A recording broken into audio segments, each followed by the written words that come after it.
Hello guys, welcome to Blackstone physics. हम अपने neglected topic series को आगे बढ़ा रहे हैं और आज का हमारा टॉपिक है एस्ट्रोनॉमिकल टेलीस्कोप। आज के इस वीडियो में हम astronomical telescope as per the NEET updated syllabus करेंगे, कंप्लीट अंडरस्टैंडिंग लेंगे टॉपिक का, PYQ बेस्ड क्वेश्चन करेंगे, आपको लास्ट में प्रैक्टिस क्वेश्चन भी मिलेगा एंड एक इम्पॉर्टेंट अनाउंसमेंट भी करेंगे। So wait till the end. Telescope होता क्या है जनरली? टेलीस्कोप एक ऐसा डिवाइस है जिससे हम दूर के चीज़ों को क्या करते हैं, देख पाते हैं। जैसा कि आप इमेज में भी देख सकते हो कि हम किसी भी एस्ट्रोनॉमिकल ऑब्जेक्ट को देखने के लिए टेलीस्कोप का यूज़ करते हैं। अगर आप टेलीस्कोप को देखें तो ये दो तरह का टेलीस्कोप होता है। पहला है एस्ट्रोनॉमिकल टेलीस्कोप एंड दूसरा है टेरेस्ट्रियल टेलीस्कोप। टेरेस्ट्रियल टेलीस्कोप हमारे सिलेबस में नहीं है, एस्ट्रोनॉमिकल टेलीस्कोप हमारे सिलेबस में है। अब एस्ट्रोनॉमिकल टेलीस्कोप को हम फर्दर दो पार्ट में डिवाइड कर सकते हैं। पहला है रिफ्रैक्टिंग टेलीस्कोप एंड दूसरा है रिफ्लेक्टिंग टेलीस्कोप। ये हमारे अपडेटेड सिलेबस के अंदर आता है। आप यहाँ पे देख सकते हो astronomical telescope and their magnifying power. अब देखते हैं कि क्या हो रहा है इसका। अगर हम इसका फर्स्ट लुक देखें तो इस तरह का ही टेलीस्कोप होता है। इसमें आप देख सकते हो कि ये वाला जो एरिया है ये बहुत बड़ा है, ठीक है, और इसका एरिया देखो ये छोटा सा है। तो इसको हम क्या बोलते हैं, आई पीस, जिससे हम चीज़ों को देखते हैं, और इसको क्या बोलते हैं, ऑब्जेक्टिव लेंस। इसको बोलते हैं ऑब्जेक्टिव लेंस। ओके, यहाँ पे इसका हम रे डायग्राम पहले हम अंडरस्टैंड करते हैं कि रे डायग्राम क्या है इसका। इसमें पहला जो लेंस है हमारा that is a objective lens, दूसरा लेंस है हमारा that is a eyepiece lens. हम शॉर्ट में इसको ऑब्जेक्टिव और इसको हम आई पीस बोलेंगे, ठीक है। अब जितने भी हमने ऑप्टिकल इंस्ट्रूमेंट पढ़े हैं उसमें से सबसे इजी जो है वो हमारा एस्ट्रोनॉमिकल टेलीस्कोप है। क्यों है इजी? क्योंकि यहाँ पे जो ऑब्जेक्ट है इस लेंस के लिए वो इनफाइनाइट पे है, ठीक है, इनफाइनाइट पे ऑब्जेक्ट है। सो इनफाइनाइट से अगर कोई रेज आ रहे हैं, कहाँ पे रेज आएंगे? पहली बात ऑब्जेक्टिव लेंस पे रेज आएंगे। तो अगर कोई चीज़ इनफाइनाइट से आएगा तो आपको पता है कहाँ पे इमेज बनेगा, ऑफ कोर्स इसके फोकस पे बनेगा। किसके फोकस पे? ऑब्जेक्टिव लेंस के फोकस पे बनेगा।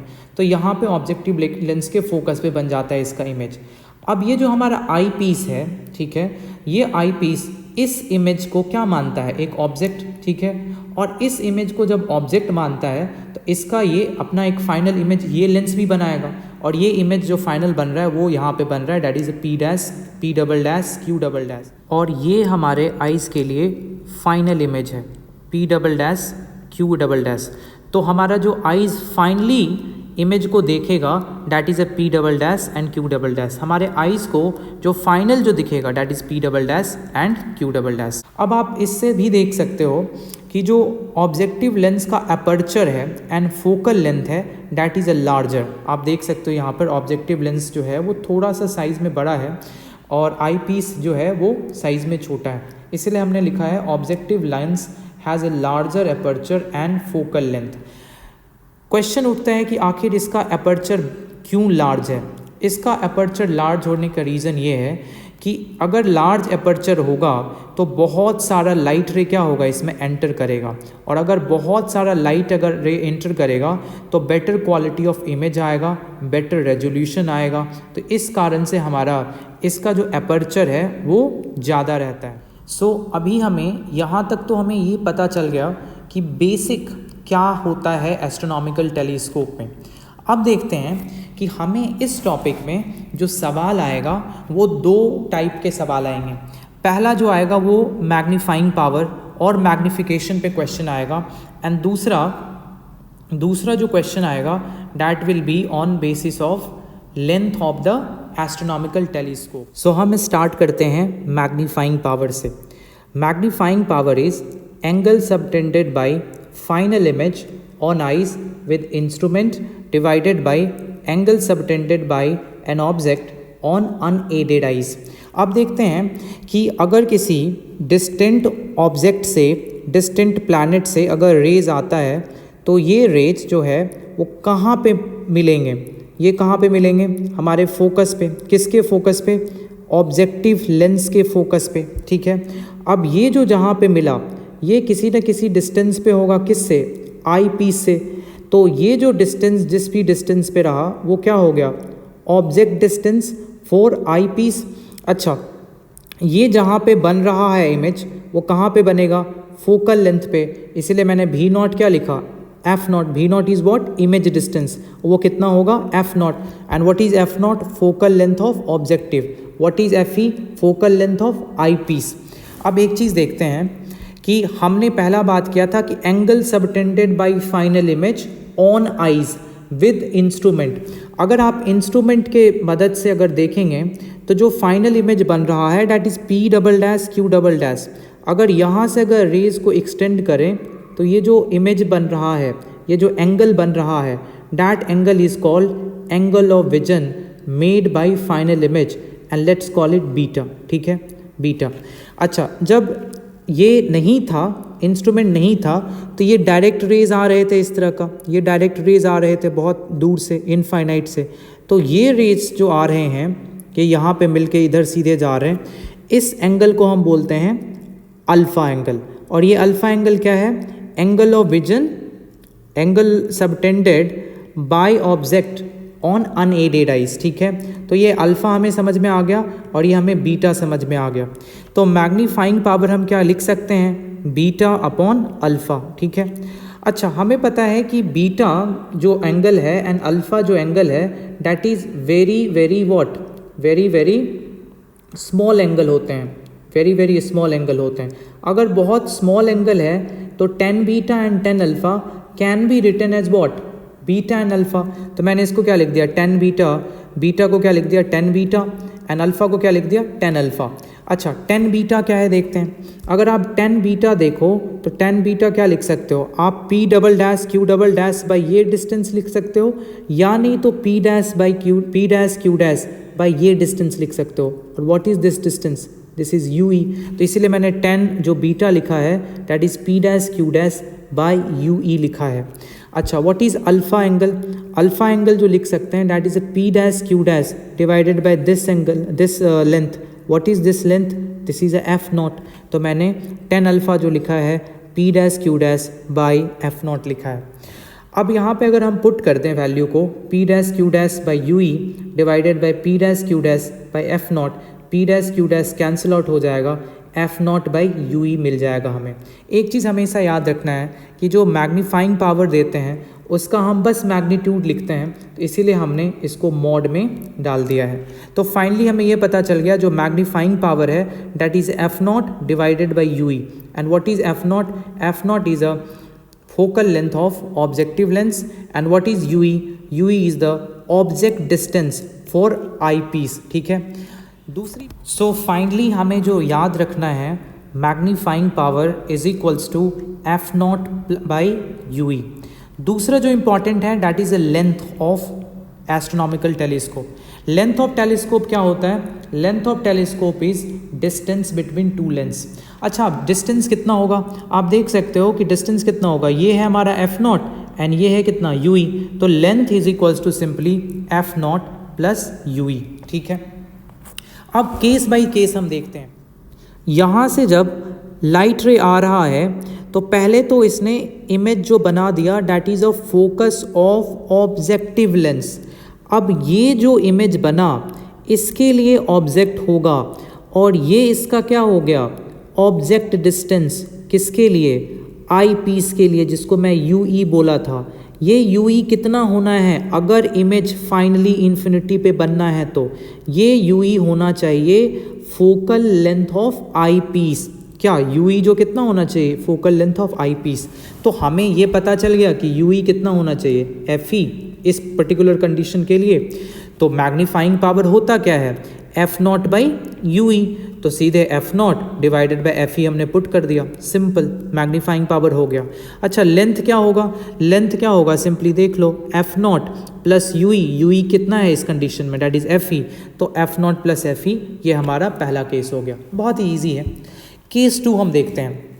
केस टू क्या होता है अगेन, कि जब फाइनल इमेज जो हमारा बने वो लीस्ट डिस्टेंस पे बने। क्यों? क्योंकि हमारा जो आइज देख सकता है किसी चीज़ को वो कहाँ से कहाँ तक देख सकता है, D टू इन्फिनिटी तक। तो इन्फिनिटी वाला चीज़ें तो हम कर लिया, अब हम लीस्ट डिस्टेंस वाला चीज़ें कर रहे हैं। अच्छा, लीस्ट डिस्टेंस को हम बोलते हैं स्ट्रेन्ड आइज। देखते हैं क्या होगा। लाइट रे अगेन कहाँ से आ रहा है, इन्फिनिटी से आ रहा है। इन्फिनिटी से आएगा तो बना इमेज कहाँ पे, इमेज बना focus of the objective lens. अब ये इसका क्या हो गया, आई पीस के लिए ये क्या हो गया, ऑब्जेक्ट डिस्टेंस। अब हमें पता है आइज़ को जो फाइनली इमेज दिख रहा है वो कहाँ पे दिख रहा है इमेज, वो मान लेते हैं कि ये B'(A' है फाइनल इमेज, और ये किस डिस्टेंस पे दिख रहा है, that is a capital D। ये यही वाला कंडीशन हम ही ले रहे हैं।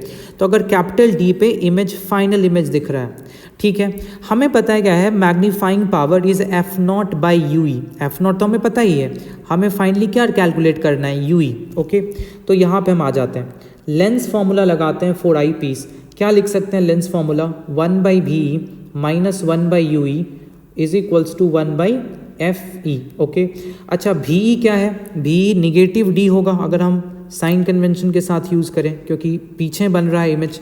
तो यहाँ पे हमने यूज़ किया 1/-D minus 1/UE is equals to क्या, 1/FE।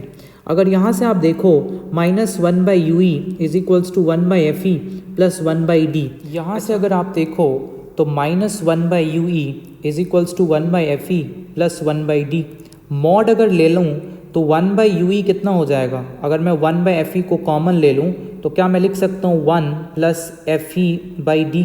1/FE को कॉमन ले लिया और F0/UE अब कर लिया, F0 से मल्टीप्लाई कर दिया दोनों तरफ, तो क्या आ गया, F0/FE 1 प्लस FE/D। और अगर आपको याद हो तो F0/UE ही क्या होता था, मैग्नीफाइंग पावर। तो फाइनली हम मैग्नीफाइंग पावर क्या लिख सकते हैं, F0/FE 1 प्लस FE/D। तो अगर हम देखें मैग्नीफाइंग पावर का रेंज, तो जो पहला कंडीशन में आया था डैट वाज F0/FE, और वहाँ और लास्ट कंडीशन में जो अभी आया है that is F0/FE 1 plus FE/D। तो that is a magnifying power और magnification of astronomical telescope when at a least distance और स्ट्रेन्ड आइज। लेंथ देख लेते हैं, लेंथ क्या होना चाहिए, F0 प्लस UE, ठीक है, UE होना चाहिए। अच्छा UE होगा कितना, तो UE अगर आप देखो तो यहाँ से UE आप निकाल सकते हो, UE कितना होगा, D into FE upon FE plus D। तो इसीलिए हमने UE कैलकुलेट कर लिया, FE into D upon FE plus D। तो F0 प्लस UE यहाँ पे हमारा लेंथ ऑफ एस्ट्रोनॉमिकल टेलीस्कोप हमारा आ गया। तो आइए हमने दोनों केसेस को कंप्लीट कर लिया। Let's take a one previous year question. इस क्वेश्चन में क्या है हमारा कि an astronomical telescope has objective and eyepiece of focal length 40 centimetre and 4 centimetre respectively. तो ये 40 सेंटीमीटर है हमारा फोकल लेंथ ऑब्जेक्टिव लेंस का, ये 4 सेंटीमीटर है आई पीस का। अब समझते हैं, to view an object 200 centimetre away from the objective the lenses must be separated by a distance. मतलब ये लेंथ ऑफ द ट्यूब पूछ रहा है। अब देखते हैं यहाँ पे बहुत ही बेसिक क्वेश्चन पूछा है। यहाँ पे जो लाइट रेज आ रहा है वो इनफाइनाइट से नहीं आ रहा है, ठीक है, सो इनफाइनाइट से नहीं आ रहा है तो इसके फोकस पे भी नहीं बनेगा। देख लेते हैं कहाँ पे बनेगा, कहाँ पे ऑब्जेक्ट है 200 सेंटीमीटर पे। तो हमें पता है कि जो इस तरह के इंस्ट्रूमेंट होते हैं उसमें लाइट रे पहले कहाँ पे आते हैं, पहले आते हैं ऑब्जेक्टिव लेंस पे। ऑब्जेक्टिव लेंस उसका इमेज बनाता है, ये इमेज इसके लिए ऑब्जेक्ट बनता है और ये फाइनल इमेज बनाता है। दो कंडीशन हमने पढ़ा, दो कंडीशन में पहला हमने पढ़ा कि अगर इमेज इन्फिनिटी पे बनाएगा तो उस कंडीशन को बोलते हैं नॉर्मल एडजस्टमेंट, नॉर्मल एडजस्टमेंट हम बोलते हैं। और दूसरा केस हमने पढ़ा जब ऑब्जेक्ट जो है वो लीस्ट डिस्टेंस पे अगर इमेज बनाए, फाइनल इमेज अगर लीस्ट डिस्टेंस पे बनाए तो उस केस को हम बोलते हैं स्ट्रेन्ड आइज। इसी बीच में हमारा केस हो सकता है। सो अगर 200 सेंटीमीटर पे ऑब्जेक्ट है तो अगर हम लेंस फार्मूला लगाएं, सिंपल लेंस फार्मूला, क्या होता है lens formula, 1/V0 minus 1/U0 is equals to 1/F0। हमें नहीं पता कि कहाँ पे ये फाइनल इमेज बनाएगा। क्यों नहीं पता, क्योंकि ये इन्फिनिटी से नहीं आ रहा है, दैट्स वाई इन्होंने बहुत ही ट्रिकी क्वेश्चन पूछा है। तो 1/v0 minus what is a object distance -200, ठीक है, इज इक्वल्स टू कितना 1/40। अगर हम इसको सॉल्व करें 1/v0 is equals to 1/40 minus 1/200, अगर आप इसको सॉल्व करोगे तो 50 सेंटीमीटर आ जाएगा। अब सोचो यहाँ से ये 50 सेंटीमीटर पे इमेज बन रहा है। अब इसके लिए यूई जो होगा वो डिसाइड करेगा कि इमेज फाइनल इमेज कहाँ पे बनेगा। अब सिंपल सोचो, अगर दो कंडीशन है, अगर यूई जो है, अगर यूई फोकल लेंथ के इक्वल हो जाए, कितना है फोकल लेंथ 4 सेंटीमीटर, मतलब अगर ये जो इमेज है, if this image is forming at a distance of 4 centimetre from this eyepiece, तो हम फाइनल इमेज कहाँ पे देख पाएंगे, हम फाइनल इमेज देख पाएंगे इन्फिनिटी पे। तो ये तो एक कंडीशन हो गया। अगर ये 4 सेंटीमीटर है तो what would be the distance between to lenses, तो ये हो गया आपका 50 और ये कितना होगा 4, तो 54 सेंटीमीटर। तो आप बोल सकते हो कि सर लेंथ जो है ट्यूब का या दो लेंस के बीच का डिस्टेंस है वो 54 सेंटीमीटर है। अब नेक्स्ट क्वेश्चन ये आता है कि ठीक है, length of the tube 54 centimetre होगा, कब होगा, जब रिलैक्स्ड आइज का कंडीशन हो। बट ये आपको कैसे पता, ये पूछ रही है कि ये आपको कैसे पता कि जो फाइनल इमेज जो बने वो रिलैक्स्ड में ही बने। ये तो मिनिमम डिस्टेंस पे भी तो हो सकता है, मतलब एट कैपिटल डी डिस्टेंस पे भी हो सकता है। अगर कैपिटल डी डिस्टेंस पे होगा तो आपको पता है यूई कितना होता है, F E into D upon F E plus D. इस केस में अगर आप फॉर्मूला लगाएंगे 4 into what is value of capital D 25 centimetre and F E plus D कितना हो जाएगा 4 + 25 कितना हो जाएगा 29। अगर इस केस में अगर आप यूई निकालो तो वो 4 सेंटीमीटर से तो बड़ा ही होगा। तो एल मिनिमम इस केस में क्या होगा, इसका मतलब इस केस में अगर आप लेंथ निकालो तो लेंथ कितना होता है आपको पता है f0 प्लस यूई। तो आपसे मस्ट बी सेपरेटेड पूछा है, इसीलिए हम क्या लिखेंगे, मिनिमम वाला डिस्टेंस लिखेंगे। और उसके साथ साथ हमें ऑप्शन भी देखना रहता है कि कौन सा ऑप्शन हमारे लिए मोस्ट वाइबल ऑप्शन है, तो इसीलिए हमने 54 दिया। एक और क्वेश्चन देखते हैं, बहुत ही ईजी क्वेश्चन है। The magnifying power of telescope is 9 when it is adjusted for a parallel rays. The distance between the objective and eyepiece is 20 centimeter. The focal length of the lens are, तो आपको पता है कि focal length of the lenses are आर क्या होगा। तो magnifying power कितना दिया है 9, मतलब f0 बाई एफ ई कितना है 9। अच्छा, व्हाट इज़ अ लेंथ कितना है f0 प्लस एफ ई है 20, ठीक है। अच्छा, आपको पता है f0 इज इक्वल्स टू कितना है, यहाँ से है f0 is equals to 9 F E है।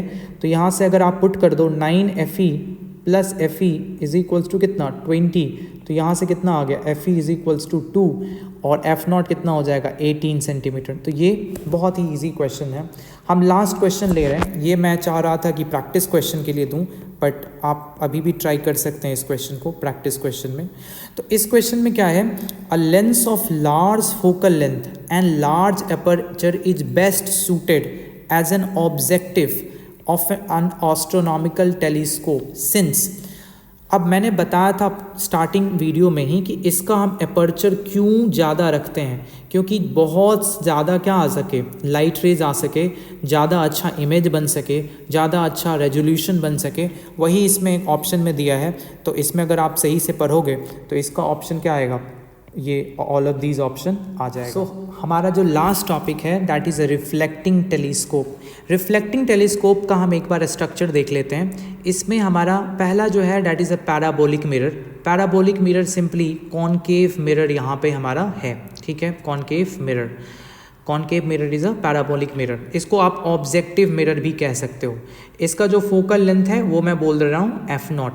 उसके बाद क्या हो रहा है, यहाँ पे हम प्लेन मिरर लगाया हुआ है और ये हमारा फाइनली आई पीस है और जिसके फोकल लेंथ को मैं एफ ई से डिनोट कर रहा हूँ। अब लाइट रे जैसे कि पहले होता था, इन्फिनिटी से लाइट रे आ रहा है parallel to the principal axis. अब ये जब लाइट रे आएगा कॉनकेव मिरर से कहाँ पे ये हिट करेगा, फोकल लेंथ पे ये कन्वर्ज करना चाहेगा, बट बीच में ही हमने क्या लगा दिया, मिरर लगा दिया। अब जैसे इस तरह लाइट रे आता है कि ये रिफ्लेक्ट करके कहाँ पे चला जाता है, आई पीस पे। ये भी रिफ्लेक्ट करके कहाँ पे गया, आई पीस पे, और आई पीस ने फाइनल इमेज बनाया एंड जिसको आईज ने फाइनली देखा। तो एक बार हम देखते हैं कि इसमें पूछा क्या जाएगा। पहला क्वेश्चन इसमें पूछा जाएगा magnifying power of the reflecting telescope. कुछ नहीं करना है, कोई कंडीशन नहीं आएगा, सिंपली यहाँ पे F0/FE। F0 क्या है यहाँ पे, ओनली डिफरेंस इज F0 यहाँ पे फोकल लेंथ ऑफ मिरर है, FE focal length of lens है। अच्छा, दूसरा यहाँ पे क्वेश्चन आ सकते हैं, that is a brightness ratio, कितना ब्राइट इमेज बनेगा। सो हमेशा याद रखिएगा जो ब्राइटनेस रेशियो है वो क्या है, ब्राइटनेस रेशियो जो है वो area of aperture of objective mirror divided by area of pupil of eyes. अब जब एरिया हम बात कर रहे हैं एपर्चर का, तो ये कैसा होता है concave mirror, it's like a circle, ठीक है, ये स्फेरिकल लेंस होता है, स्फेरिकल मिरर का पार्ट होता है। तो इसीलिए हम यहाँ पे अगर d इज़ अ डायमीटर तो हम क्या लिखते हैं, एरिया ऑफ द सर्कल क्या लिखते हैं, पाई d²/4, ठीक है, d/2 का whole square pi d²/4 upon pi small d²/4। अगर पाई/4 कैंसिल आउट हो गया तो capital d² upon small d²। This is called brightness ratio, that's why we have written capital d² upon small d²। Capital D क्या है यहाँ पे, diameter of the mirror, and small d क्या है, diameter of pupil of eyes. तो ये चीज़ें हमारा ब्राइटनेस रेशियो हो गया। बस हमें दो ही चीज़ फॉर्मूला बेस्ड याद रखने हैं, नथिंग एल्स। हम लास्ट अपने वीडियो को कर रहे हैं अपने अनाउंसमेंट से। सो हम अपने अनाउंसमेंट के टाइम पे आ गए हैं। हमारा अनाउंसमेंट ये है कि हम नेक्स्ट वीडियो से न्यूली एडेड सिलेबस जो नीट 2024 में ही आया है उसका करेंगे। ये टॉपिक है एक्सपेरिमेंटल स्किल, आप सिलेबस के यूनिट नंबर 24 में देख सकते हो। इसमें जितने भी टॉपिक हैं हम इसको 1 बाय 1 देखेंगे और इस पे सारे क्वेश्चन P/Q और जो भी प्रोबेबल क्वेश्चन आने वाले हैं उस सारे चीज़ों को हम देखेंगे। तो आज का वीडियो हम यहीं पे ख़त्म करते हैं। Give your feedback in comment section. All the best. See you in the next video. Bye.